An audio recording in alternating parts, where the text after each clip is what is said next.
우리 교재를 봅시다. 482페이지에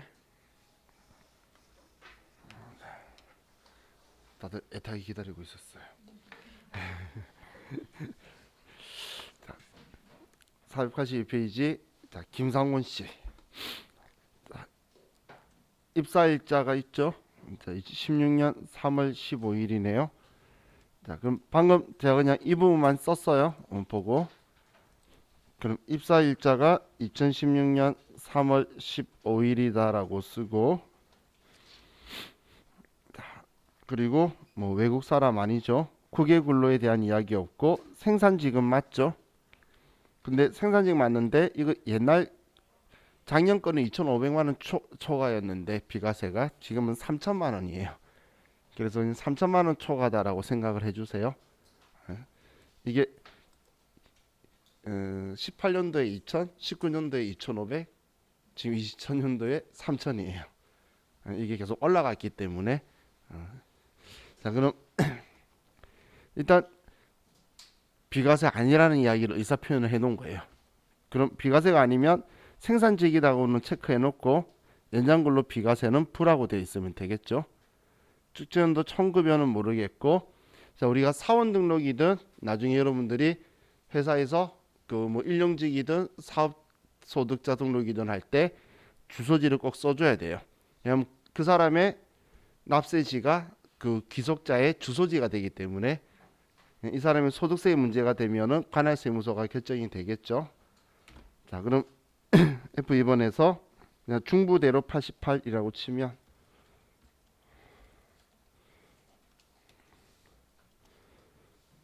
그러면 여기 나오네요. 자, 다음 나머지 보수 월액이나 뭐 이런 거는 특이한 점은 없죠. 그럼 이제 기본 사항은 입력이 끝났고, 이제 부양가족 명세에 가서, 자, 일단 처음 본인한테 해당 사항이 있는 부분이, 자, 여기가 본인한테 해당 사항이 있을 거예요. 본인이 여자라면 부녀자 공제 대상인지 보고, 또 배우자가 없다면 한부모 공제 대상인지 보고, 본인이 70세가 넘었을 수도 있죠. 그리고 본인이 장애가 있을 수도 있는 거예요. 그럼 우리 장애에서는 우리 장애인 등록증이 있으신 분들 있죠.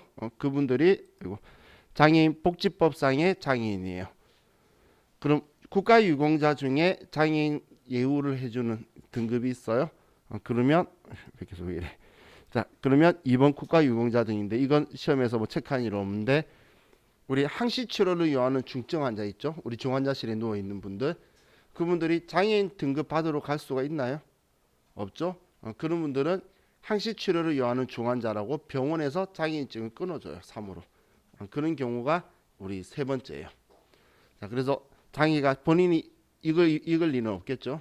근데 1번일 확률은 있겠죠. 그래서 본인 거 보는데 지금 이 문제에서는 본인에 대해서 그런 정보가 없죠. 그러면 그냥 엔터 치고 넘어가면 돼요.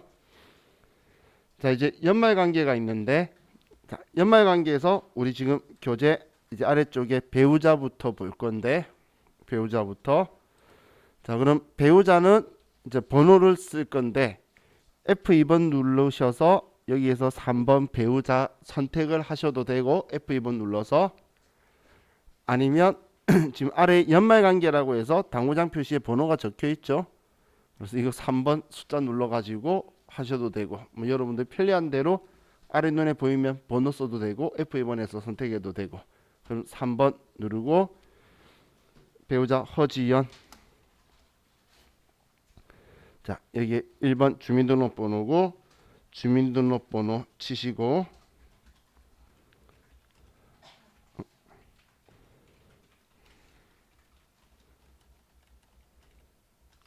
자, 그럼 컴퓨터가 지금 2020년이니까 80년생이니까 딱 빼면 40살이죠.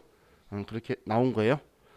그럼 이제 여기에서 기본공제 적혀 있는데, 자, 지금 여기에서는 부라고 적혀 있으면 그냥 공제되는 게 없는 거고, 이 부 말고 나머지 얘네들은 어느 거 선택하든 간에 기본공제 대상자라는 거니까 150만 원짜리예요.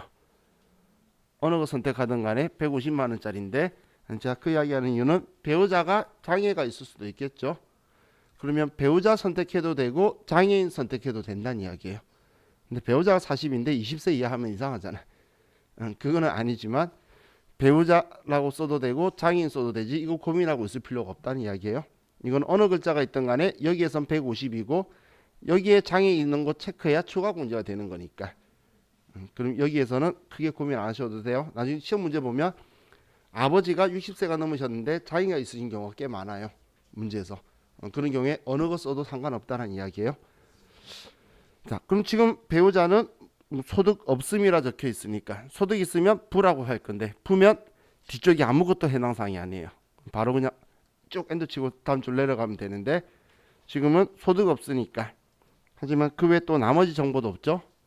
그러면 그냥 엔터 치고 넘어가면 돼요. 자, 다음 우리 김나영이 자죠. 그러면 숫자 4번 직계비속 써도 되고 4번 직계비속 5번 쓰는 거 아니에요. 이따가 이건 제가 알려드릴 거예요. 자, 이거 4번 4자를 너무 자, 4번 자, 김나영 자, 주민등록번호 치고 자, 17살이고 20세 이하라고 일단 기본적으로 나왔죠. 그럼 소득이 있는지를 확인하고 나이는 문제 없으니까 소득이 없죠. 그냥 고등학생이라 적혀 있으면 안 적혀 있으면 없는 거예요. 그럼 20세 이하로 그대로 하고 우리 7세 이상이고 20세 이하니까 자녀 세액공제 체크가 되죠. 다음 또 자 김규민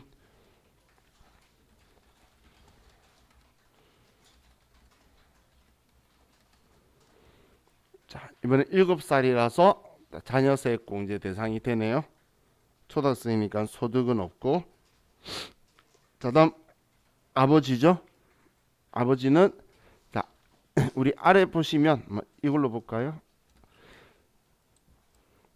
자 직계존속은 소득자의 직계존속, 배우자의 직계존속 구분이 되어 있어요. 그런데 형제자매는 나의 형제자매든 배우자의 형제자매든 전부 다 그냥 6번 형제자매 선택할 거예요. 형제자매는 자 그럼 지금은 그냥 부라고 적혀 있는 거 소득자의 직계존속이죠. 그래서 1번을 선택할 거고 김준은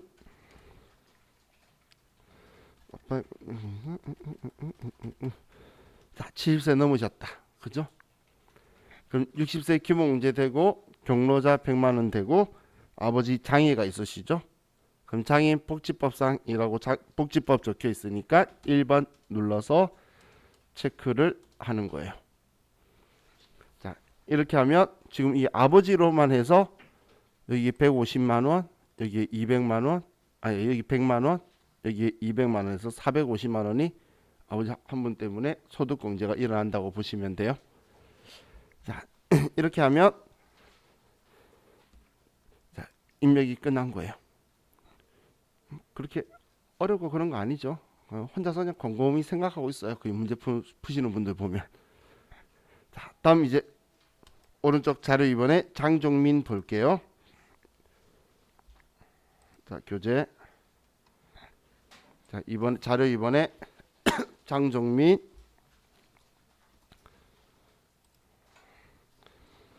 102번 장종민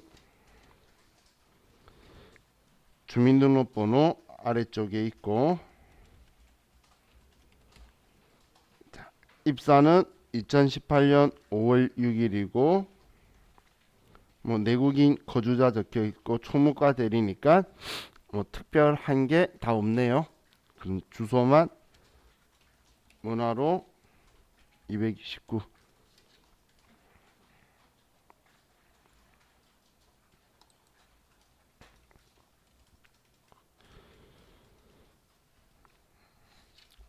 되셨죠? 자, 그럼 이제 부양가족 명세로 가서 자, 장종민 본인에 대해서는 뭐 본인이 대학생이라는 그런 사항 말고는 특별한 거 없죠. 그럼 여기 특이점은 없고 일단 배우자 3번 박순옥 8902112124 232 자, 배우자는 오른쪽 참고사항에 근로소득 금액이 1,600만 원 있죠. 소득 금액이 100만 원 넘어가면 우리 내가 부양하고 있는 거 아니에요. 그래서 0번 눌러서 부.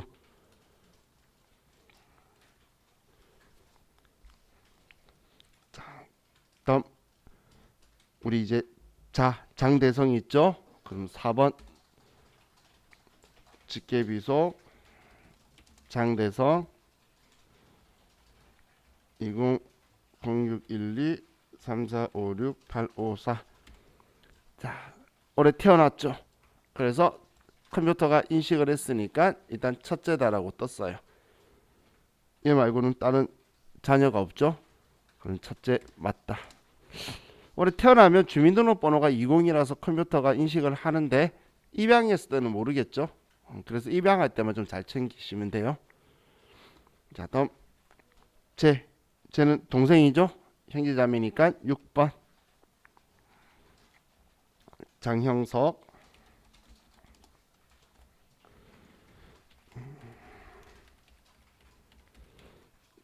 23살인데 자, 20살이 넘어갔기 때문에 안 되죠. 장애가 있다면 됐을 건데 없는 게 더 좋은 거죠. 자, 그래서 자, 끝났고 다음 장인 배우자의 직계존속이죠. 그럼 2번 배우자의 직계존속 박한길.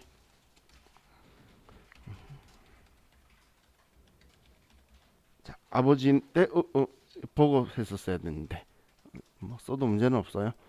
올해 돌아가셨죠? 그럼 올해까지는 되는 거예요. 그래서 써도 돼. 내년에는 이제 못 쓰겠죠. 올해까지는 되시니까.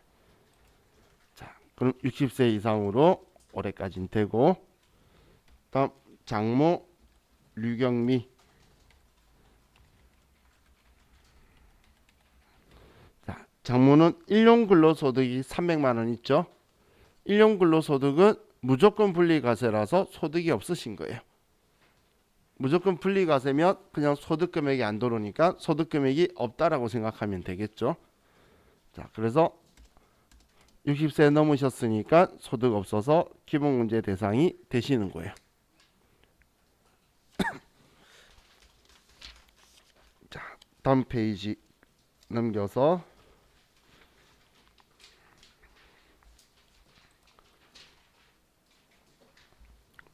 이제 자료 3번에 기본문제 대상 부양가족이 아닌 경우 입력을 생략하시오 적혀 있네요.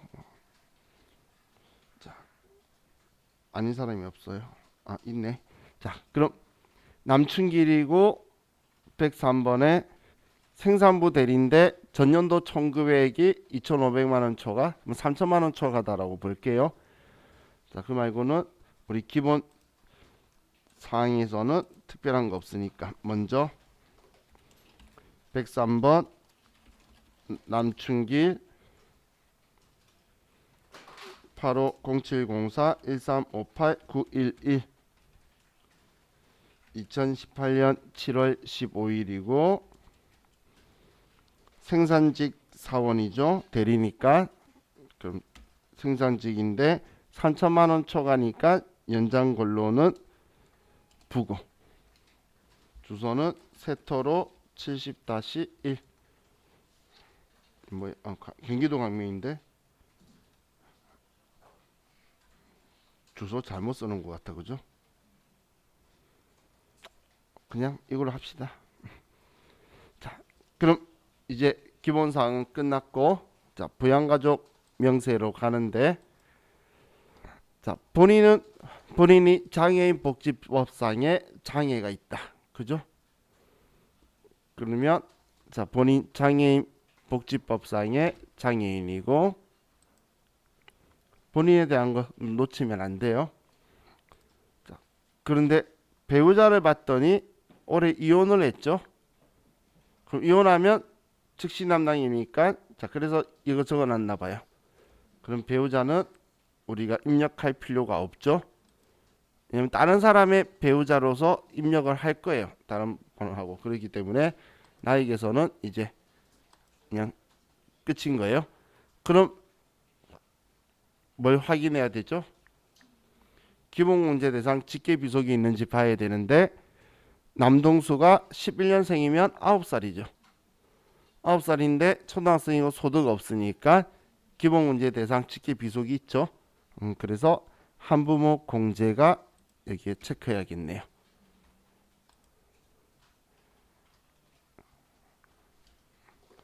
자, 그럼 이제 4번. 자, 남동수 11 1014 3264 341. 자, 자녀는 뭐 특이한 거 없이 그냥 자녀세 공제만 되고, 부 아버지 1번 남충길,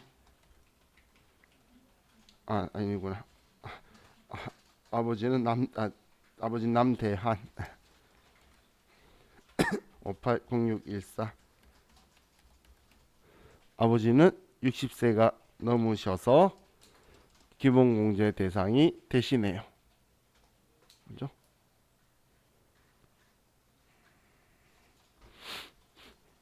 이 남자는 무슨 일인지는 모르겠지만 힘들겠네. 그죠? 장애도 있고 배우자 없고 애 있고 아버지 모시고 살고, 월급 돈 많이 벌어야겠어요. 다음 4번에 찰스. 이름이 일단 외국스럽죠. 국적이 필리핀이고 생산직 사원이고 체류 자격이 우리 적혀있죠. 제조업으로. 그리고 뭐 외국인 등록번호다라는 거예요. 자, 그럼 자, 지금 이 사람은 직장인도 1900 이런 거 안 나오죠. 그러면 당해 보수 월액 기준으로 해서 첫 해는 비과세로 잡아줄 거예요. 졌는데 1900가 잡혀 있는 게 없죠. 그럼 올해 거가 원래 210만 원 이하면 그 비과세로 해줄 건데 안 적혀 있어요. 근데 나중에 비과세도 한번 구형해야 되니까 비과세라고 체크할게요. 지금 아래 그리면 적혀 있는데 사실 그렇게 해야 될 정확한 근거 자료가 다 제시가 안 돼 있어요. 자, 그럼 104번 찰스 주민등록번호 치고, 주민등록번호가 아니고 외국인 등록번호죠. 5자로 시작하면 56. 자, 그럼 본인에 대해서는 자, 먼저 기본사항부터 써야 되죠. 이 사람 썼지. 자, 그럼 입사는 올해 2020년 1월 3일 날 했고, 자, 아래 외국인이고 외국인 국적은 필리핀, 체류 자격은 제조, 이 91 제조업, 외국인 등록번호죠.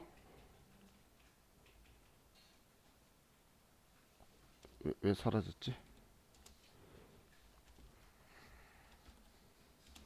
자, 다음 거주자는 우리 문제에 거주자라고 적혀 있고, 자, 그리고 외국의 근로는 상관없고 생산직에서 생산직 사원이니까 연장 근로 비과세의 주소는 종로 241-1.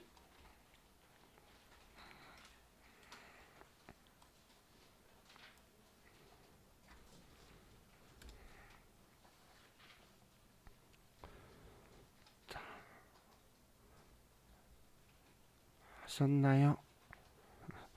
그럼 이제 부양가족 명세에 가서 본인에 대해서는 특이한 점이 없죠. 그럼 이제 배우자 에띠, 자, 외국인 등록번호고, 자, 지금 참고사항에 연간 총급여가 500만 원이라고 되어 있죠. 그럼 그 근로소득만 적혀 있으면 우리는 500만 원까지 되니까 기본문제 대상이 되죠. 그럼 배우자라고 그대로 써주면 되고, 다음 자녀 DR.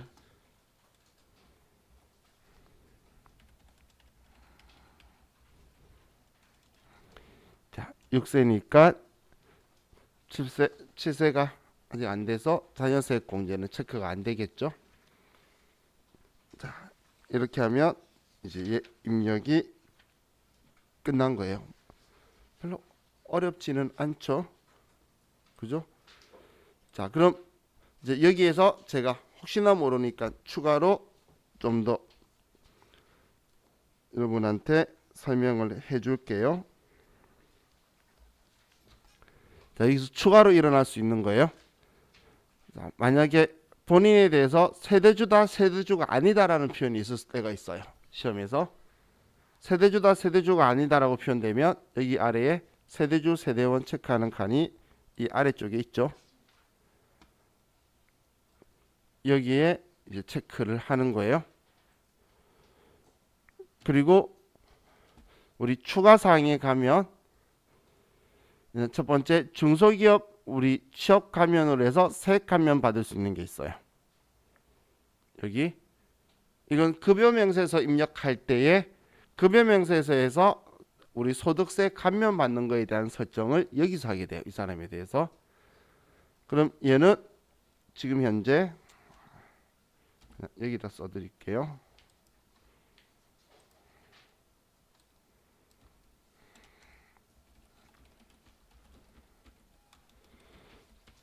중소기업 취업 감면이 있는데 얘는 현재 최대가 5년 그리고 90% 감면이야.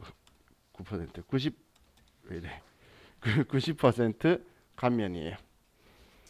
그럼 예를 들어서 근데 입력하는 방식이 여러분들이 좀 보시면 2020년 예를 들어 5월 1일 날 시작했죠. 그러면 2025년 4월 31일이 아니고 5월 31일로 쓰는 거예요. 쓰는 방식이 5년인데 5월 1일부터 하면 우리 6월 30일까지가만 5년이잖아. 4월 30일까지가. 근데 그렇게 쓰는 게 아니고 이 날짜까지 쓰는 거예요. 왜냐면 이때 거 적용이 그 다음으로 넘어가기 때문에 이렇게 기간을 쓰게 돼요.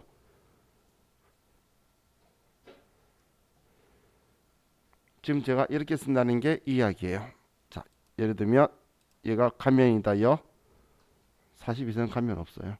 자, 근데 자, 2020년 5월 1일이면 2025년 5월 31일 90% 그리고 매달 급여에서 할 거냐 연말 정산에 한 방에 할 거냐 이런 식으로 써줄 거라는 거예요.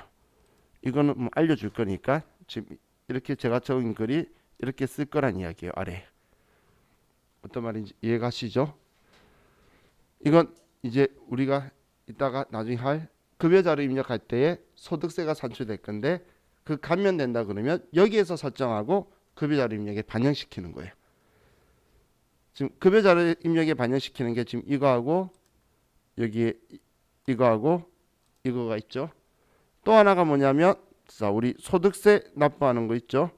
자, 우리 간이세액표에 의해서 확인되는 이제 금액 확인해 간이세액표에 의해서 원천징수를 예납적 원천징수를 하는데 얘도 플러스 마이너스 20%가 되죠. 돼요. 우리 회사에 아무도 그런 이야기 안 해주던가요? 그 담당자들은 편하게 살았구나. 이건 자기가 선택할 수가 있어요. 왜냐하면 지금 박근혜 대통령이 제가 좋은 거 했을 때는 대통령이라고 말해줘요. 근데 그 사람이 그 지금 이번에 잡혀간 그 이씨 있죠? 그 JTBC에서는 이씨라고 하면서 뉴스 하던데. 그래서 나 그거 따라한 거예요. 그 이씨가 그 옛날에 세금을 좀 많이 걷어 쓰려고 지금 봤을 때는 자기가 다 삥다 치려고 했는지 모르겠지만 많이 뜯고 많이 돌려줬어요. 노무현 때도 돈이 필요해가지고 많이 뜯고 많이 돌려줬는데 박근혜 대통령은 작게 뜯고 작게 돌려주자를 해가지고 간이세액표의 요율을 낮췄어요. 잘했잖아. 근데 국민이 아무도 몰랐어요. 근데 왜 몰랐냐면 그 나쁜 놈의 건강보험공단하고 국민연금이 걔네들이 올린 거예요. 그러니까 소득자의 입장에서는 떼이는 돈이 똑같으니까 줄었다는 걸 못 느꼈던 거야. 그러다가 연말 됐더니 난리 난 거죠. 왜 이렇게 작게 돌려주냐고. 작년하고 다르게 작게 떼었으니까 작게 돌려주지. 그러니까 시장은 좋았는데 이제 건강보험하고 국민연금이 흙탕물 뿌리는 거였어요. 그래서 그 뒤에 했던 게 사람들이 지금 당장 기회비용이 필요하다라고 하는 사람도 있고 항상 그 세금을 내야 돼서 힘드니까 미리 좀 납부하려는 사람이 있어서 플러스 마이너스 20%를 간이세액표에 할 수 있도록 되어 있어요. 자, 그래서 여기에서 설정을 하면 그에 맞춰서 또 이제 간이세액표에 맞춰 소득세가 반영되도록 할 때 그때 그게 금액이 조정하는 것도 여기서 해줄 거예요. 자, 여러분들 회사 들어가면 그 주민등록등본이나 가족관계증명서 달라고 하죠.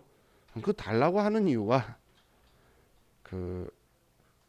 이 사람의 가족관계가 관심 있어서 달라고 하는 게 아니에요. 그러니까 간이세액표에 요율 정할 때에 이제 가족관계하고 필요한 거예요. 그래서 그 정보를 넣으면 그 정보에 맞춰 가지고 간이세액표가 나와요. 그 표를 보는 사람도 있고 아니면 우리 인터넷 창 열어서 홈택스 한번 들어가 보시면 국세청 홈택스 있죠.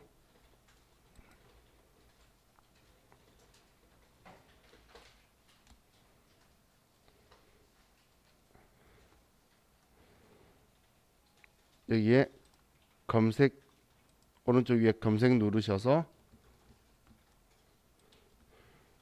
간이세액표라고 하면 근로소득 간이세액표라고 나올 거예요. 나오나요? 그냥 여기 검색 눌러서 제가 간이세액표라고 검색한 거예요. 그럼 여기에 들어가면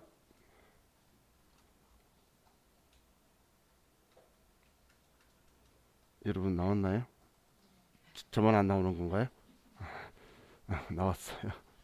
자, 그럼 여기에서 그냥 여러분들이 궁금하실 때는 아래 내 급여가 예를 들어 300만 원이다. 여기 플러스하면 안 돼요. 자, 그러면 그냥 여기에서 조회를 하면 내 세금이 6만 얼마다 8만 얼마다라고 나오죠. 이번에 간이세액표에서 근데 플러스 마이너스로 할 수 있는 것도 나오죠. 플러스 마이너스. 근데 여기에서 공제 대상 가족 수가 나 포함해서 예를 들어 3명이다 라고 조회하면 금액이 팍 줄어들죠.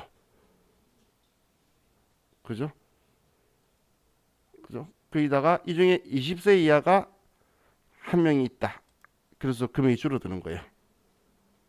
이게 그거잖아. 부부들이 있고 자녀 한 명 있으면 그러면 이제 세금이 이렇게 변화한다라는 거예요. 근데 제가 우스갯소리로 전 앞에 말했던 내가 한 달에 월급을 이제 500만 원을 받아요.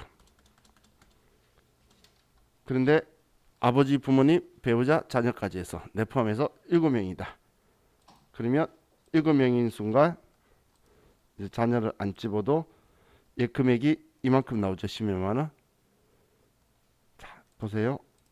나 혼자 있다는 순간 금액이 30몇만 원으로 올라버리죠. 그래서 이 간이세표 요율이 조절이 돼요. 그래서 여러분들이 가족 관계에 대한 거 정보를 안 주면 이 일 하시는 분들 그냥 편하시라고 이렇게 했다가 연말정산할 때 가지고 나타나죠. 그럼 그때 정리하는데 그럼 미리 내가 세금 떼이는 금액이 늘어난다고 보시면 돼요. 이게 매년 국세청에 떠요. 우리 표를 주는데 근데 그거 할 때마다 내가 이렇게 찾는 게 귀찮아요. 그래서 많은 사람이 여기서 봐요. 여기서 체크하면 금액이 나오죠. 그럼 플러스 마이너스 조정이 된다고 보시면 돼요. 자, 그럼 이제 여기까지 했으면 우리가 사원 등록하는 이 칸에 있는 메뉴는 전체적으로 봤으니까 자, 그럼 이제 우리 재미있게 기출 문제를 풀어봅시다. 어떤 느낌이 오는지 봐야 되겠죠?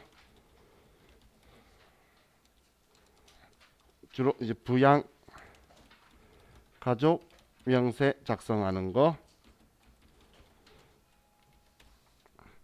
514페이지로 갈게요.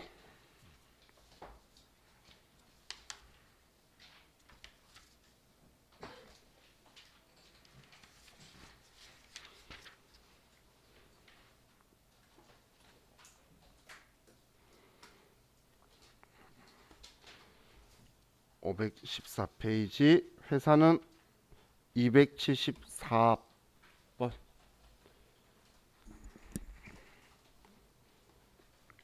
0274 말고 274라고 치는 게 좀 더 잘 쳐지실 거예요.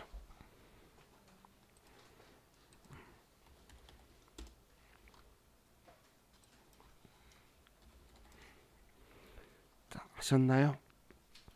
자, 아래 1번 문제 볼게요.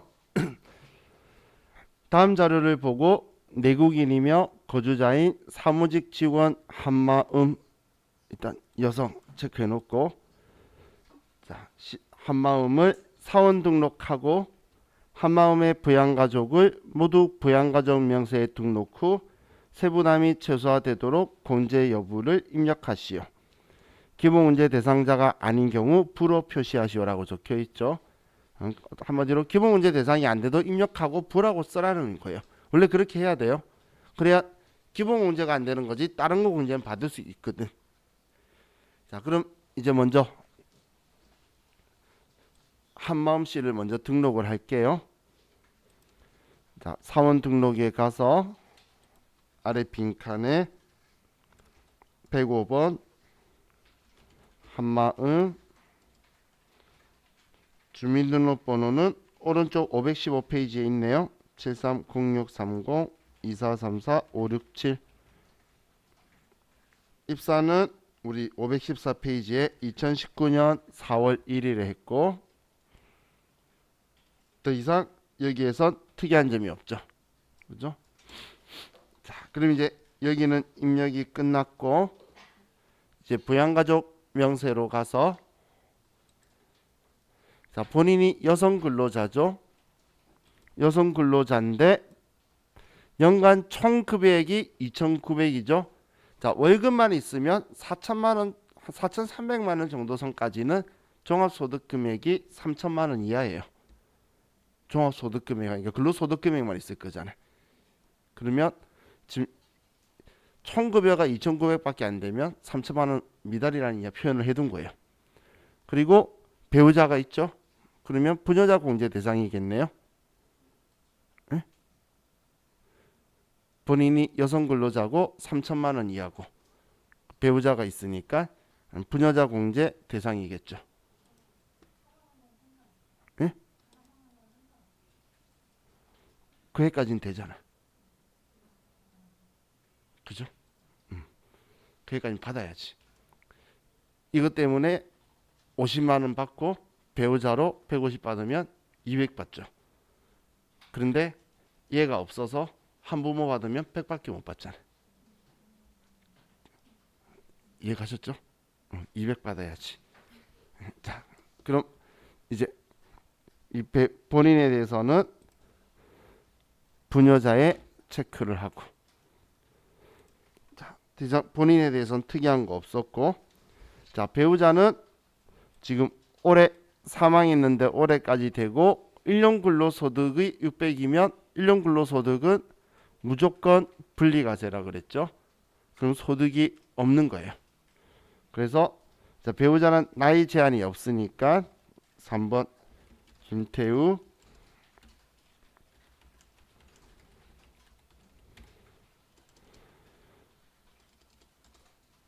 자, 이렇게 하면 되고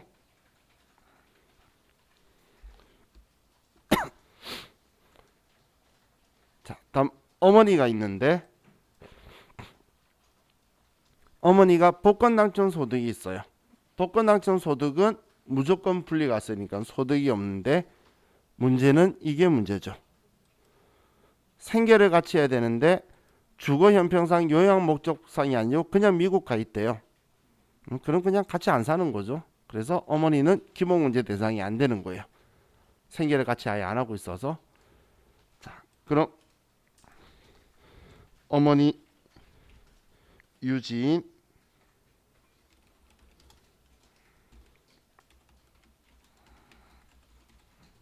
어머니는 그냥 0번 부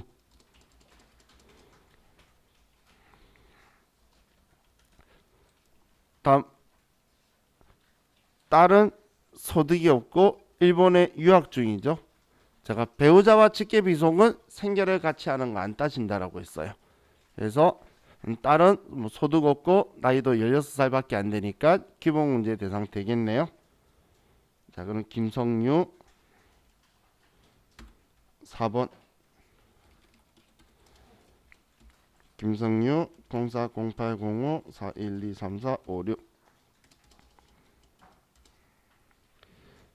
다음 김호식은 특별한 게 없죠. 그래서 그냥 바로 아들 4번 김호식.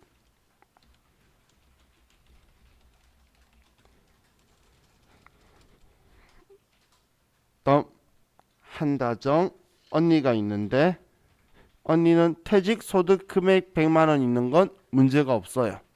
퇴직 소득 금액 100만 원은. 그런데 나이가 20세 이하 60세 이상이 안 되죠. 나이 때문에 기본 문제 대상이 자동으로 안 된다고 뜰 거예요. 자, 6번 형제자매 한다정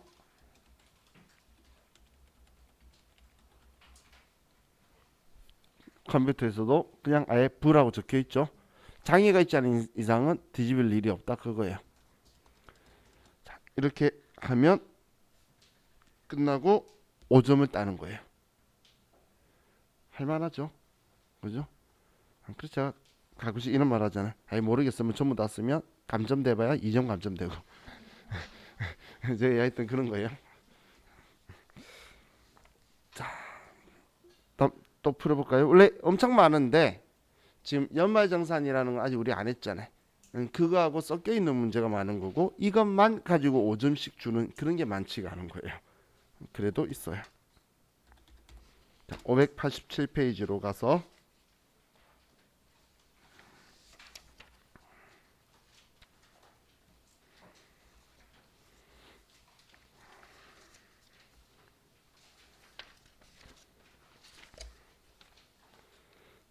자, 이런 지금 소득세에서 실기하는 문제를 잘 푸는 사람이 어떤 스타일이냐면 제가 수업 내용 이야기하면서 그냥 이런 이야기했다 저런 이야기했다 막 이야기하죠.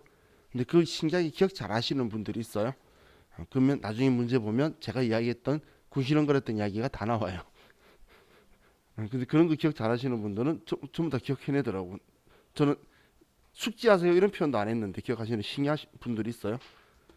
못하는 게 정상이고 문제 나왔을 때 알아야 되는데 기억하시는 분이 있더라고. 자, 281번 도봉산업으로 들어가고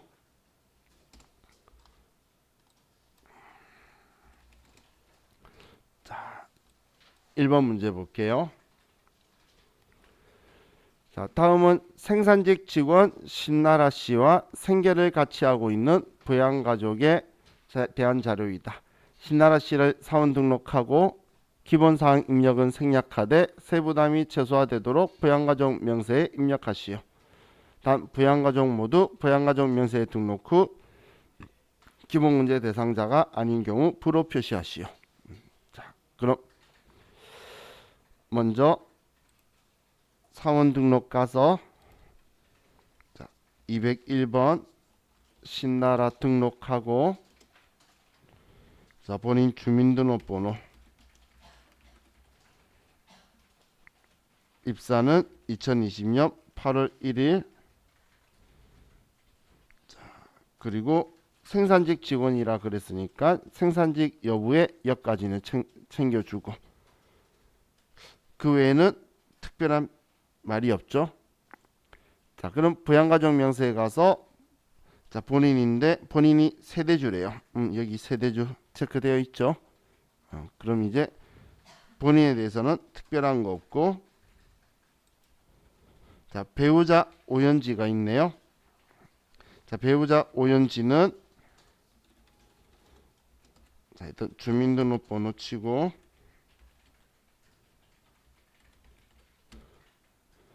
자, 배우자는 복권 당첨금이 1억이 있어요. 자, 기본문제 대상 되나요? 그렇죠. 복권 당첨금은 무조건 분리과세. 그럼 분리과세하고 나면 소득금액이 없는 거죠. 그래서 배우자는 나이 제한 없고 소득 금액이 없으니까 기본공제 대상이 되겠죠. 자, 다음 본인의 어머니 박순래.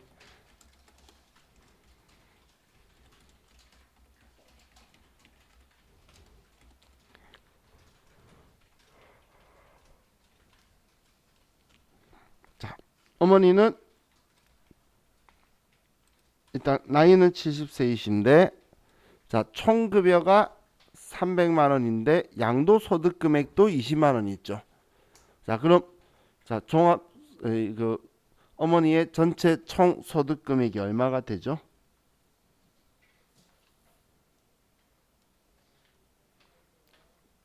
자, 총 급여의 500만 원 이하의 우리 근로소득 공제가 70%니까 그럼 30%만 소득 금액으로 볼 거란 이야기죠. 그러면 90만 원이네. 총 근로소득 금액은 그죠? 근로소득 금액 90만 원에 양도소득 금액 20만 원이면 110만 원이잖아요. 그러면 소득 금액이 100만 원 넘어갔죠. 무슨 말인지 이해가셨나요? 그러면 소득 금액이 100만 원 넘어서 기본공제 대상이 안 되시는 거예요. 어떻게 계산됐는지 이해가시나요? 그래서 근로소득만 있는 경우 이렇게 생각을 해야 되는 거예요. 그러면 어머니는 소득 금액 때문에 안 되고 기본이 안 되면 뒤가 추가가 없어요. 자, 다음 동생. 자, 나이 80년생이에요. 그럼 40살이죠? 40살이죠? 장애가 있어요. 나이 제한 없애버렸죠? 그런데 퇴직소득 금액이 4천이에요. 올해는 안 되겠네. 무슨 말인지 이해가시나요? 소득 금액 때문에 안 되는 거예요. 자, 그럼 이제 형제자매 동생이니까 6번 형제자매 신기에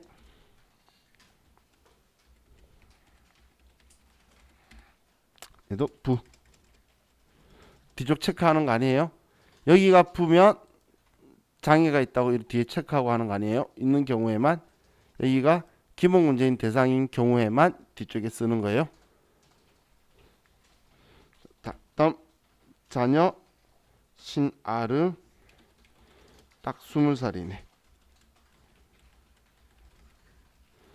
자, 그리고 1년 근로소득이 1000만 원이다. 그럼 1년 근로소득은 무조건 분리과세니까 소득이 없는 거네요. 자, 다음 또 자녀 신보름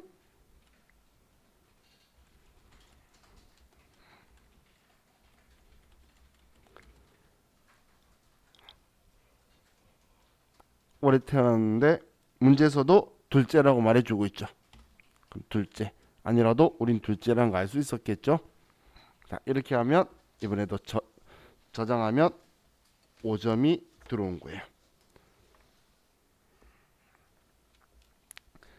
자, 하나만 더 하고 싶시다. 이 앞에 20분 좀 넘어서 했더니 사람 많죠. 자, 614 페이지로 가서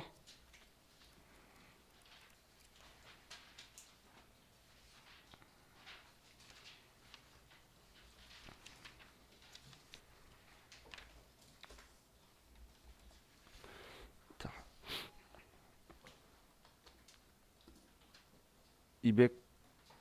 284번 회사로 가서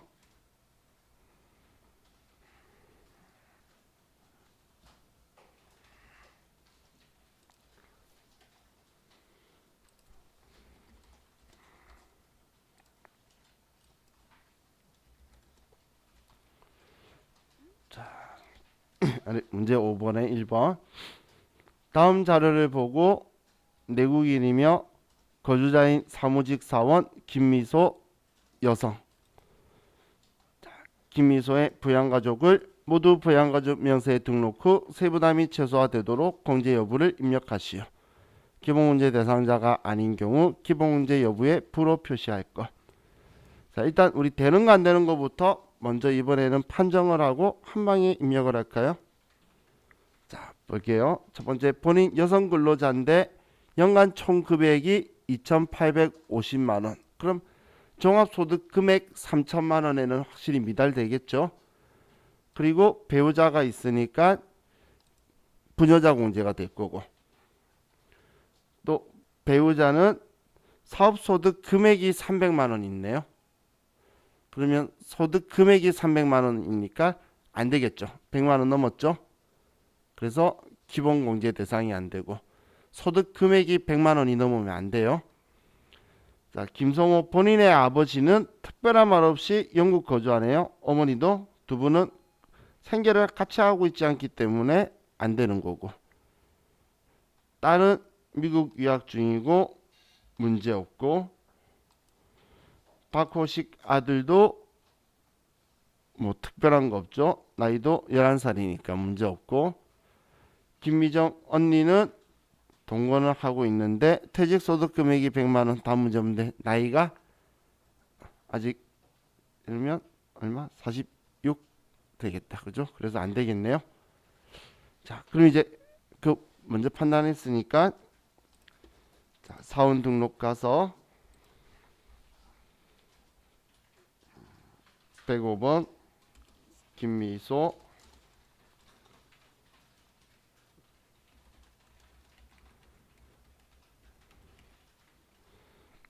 입사는 올해 2020년 6월 1일이고 사무직 직원이니까 뭐 특별한 거 없고, 그럼 부양가족 명세에 가서 부녀자 공제는 되는 거였고, 다음 배우자는 박재미, 이름은 좋네.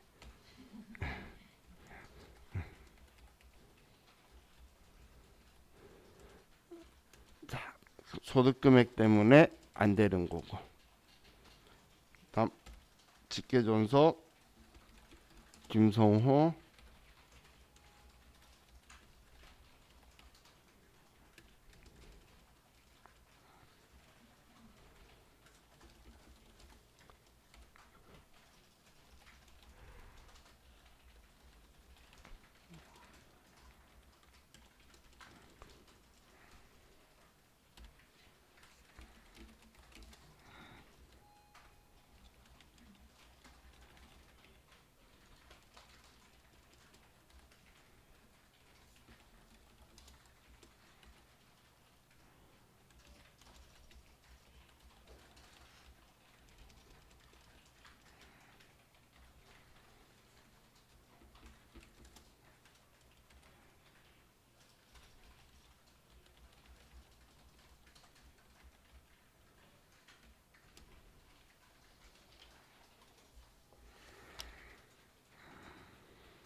이번에 안 되는 게 더 많다. 그죠?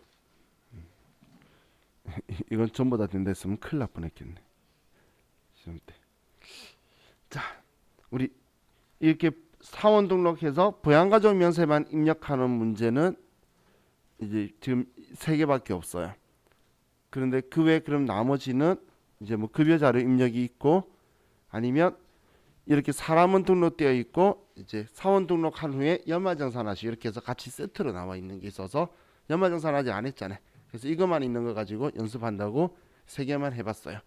그럼 제가 그 우리 연습했을 때하고 기출 문제 풀 때하고 이게 같이 하는 이유가, 기출 문제 풀면 정원 시험에 이렇게 나오는구나라는 느낌이 있죠. 그래야 여러분이 공부하실 때에 어떤 걸 공부해야겠다 막연하게 하는 게 아니니까, 그러려고 지금 뒤에를 같이 보면서 하는 거예요. 자, 이제 우리 쉬었다가 이제 제가 한 가지만 알려드리고 급여 자료 입력하도록 할게요. 쉬었다 합시다.